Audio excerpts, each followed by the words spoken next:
Hi everyone, I'm Ramil Gaisin from Karlsruhe Institute of Technology.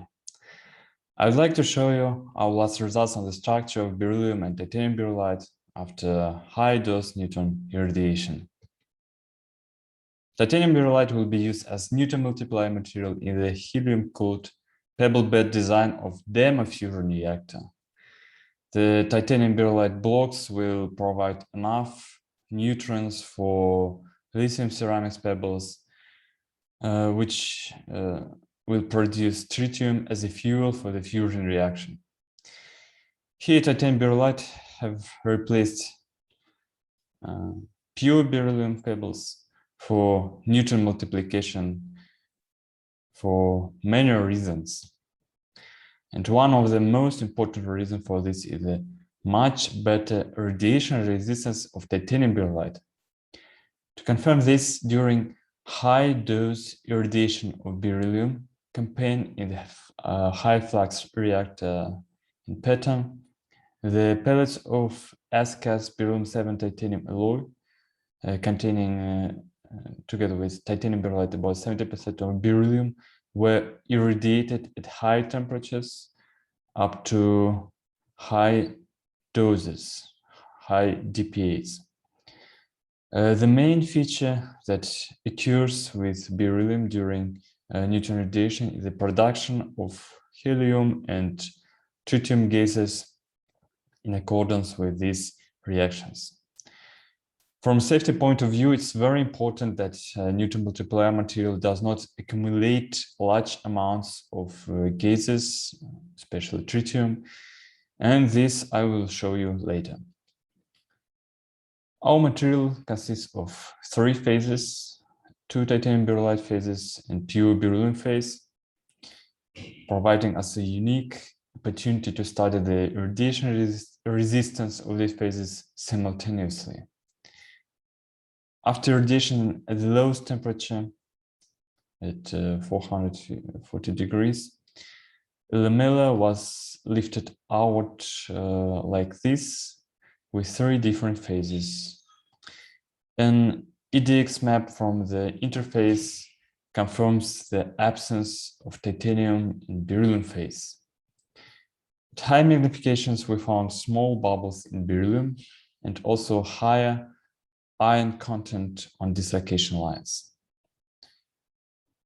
It was impossible to see bubbles in titanium beryllides because they are too small, and it was hard to distinguish these 2 phases.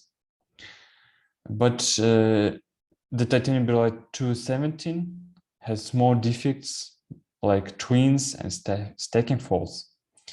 And of course, it has more titanium in composition. Some pores can be found in beryllium phase after irradiation at 530 degrees. Another lamella was lifted out from this field. The beryllium phase has a lot of hexagonal bubbles up to 60 nanometers in size. If we take a closer look to the interface between titanium beryllium and beryllium, we see bubbles in beryllium and nothing in titanium beryllium. And only at much higher magnification, we found very tiny bubbles there. After irradiation at 660 degrees, there are more pores in beryllium, and some pores and cracks can be also found in titanium beryllium. This lamella has 2 phases, titanium beryllium and beryllium. The bubbles in beryllium now reach 250 nanometers.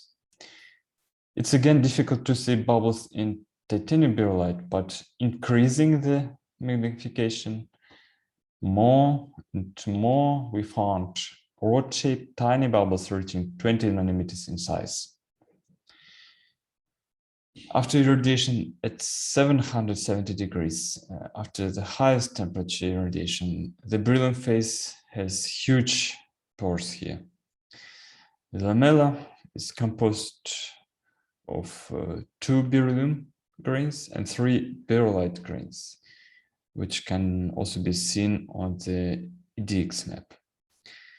The beryllium phase is full of large bubbles here, while titanium berylide has bubbles about 10 times smaller in size.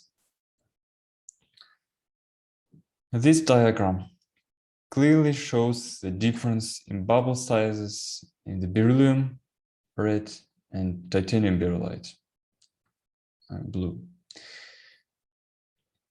Compared to pure beryllium, the beryllium phase in our alloy beryllium 7 titanium also contains much less porosity. And this all possibly explains the fact that our beryllium 7 titanium alloy,